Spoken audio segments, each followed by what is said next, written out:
আজকের recipe chicken finger. Hello everyone, আসসালামু আলাইকুম। শিম্পুস কিচেন থেকে আমি শিম্পু আজকের খুবই মজার চিকেন ফিঙ্গারের রেসিপি নিয়ে চলে এসেছি। ঠিক আমি যেভাবে চিকেন ফিঙ্গার তৈরি করি আজকে সেটাই শেয়ার করব আপনাদের সাথে।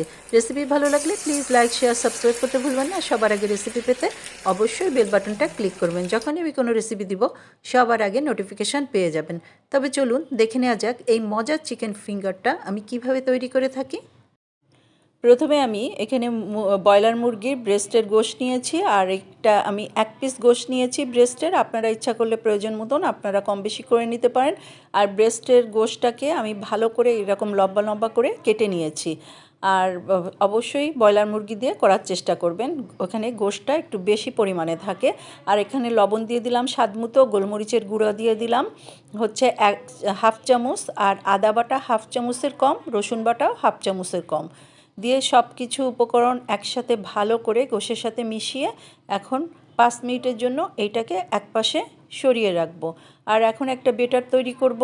এখানে হচ্ছে চালের গুঁড়া একদম উঁচু করে টেবিল চামচের 1 চামচ নিয়েছি, ময়দা টেবিল চামচের 1 চামচ নিয়েছি, আর কর্নফ্লাওয়ার নিয়েছি টেবিল চামচের 1 চামচ। সব উপকরণ একসাথে মিশিয়ে নিব। আর এখানে একটা রসুন আমি একদম চপ করে নিয়েছি, কাঁচামরিচ কিছু কেটে নিয়েছি একদম কুচি করে, আর কিছু ধনে পাতাও একদম কুচি করে কেটে নিয়েছি। এবং সব কিছু দেওয়ার পরে লবণ সামান্য একটু দিয়ে দিলাম, 1/2 চামচের মতো লবণ দিয়ে ভালো করে এটাকে মিশিয়ে এখন নর্মাল পানি দিয়ে এটাকে একটা বেটার তৈরি করে নিব।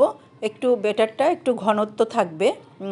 আর আমি কিভাবে কনসিস্টেন্সিটা রাখছি আপনাদের অবশ্যই দেখিয়ে দিচ্ছি।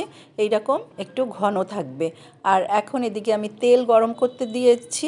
আর এখন যে মুরগিগুলো আমি এক সাইডে সরিয়ে রেখেছিলাম সেই চিকেনগুলোকে নিয়ে এইভাবে বেটারে একদম ভালো করে লাগিয়ে একদম ডুবো তেলে একদম মুচমুচা করে এখন ভেজে নিব। আর এই চিকেন ফিঙ্গারটা খেতে যে এত মজা হয় যে আপনারা যদি একবার করে খান, আমার মনে হয় অনেক ভিডিও আছে বিভিন্ন রকম চিকেন ফিঙ্গার করে, কিন্তু আমার এটা যদি করে খান আমি একদম গ্যারান্টি দিয়ে বলতে পারি আপনারা এটা বারবার করে খাবেন।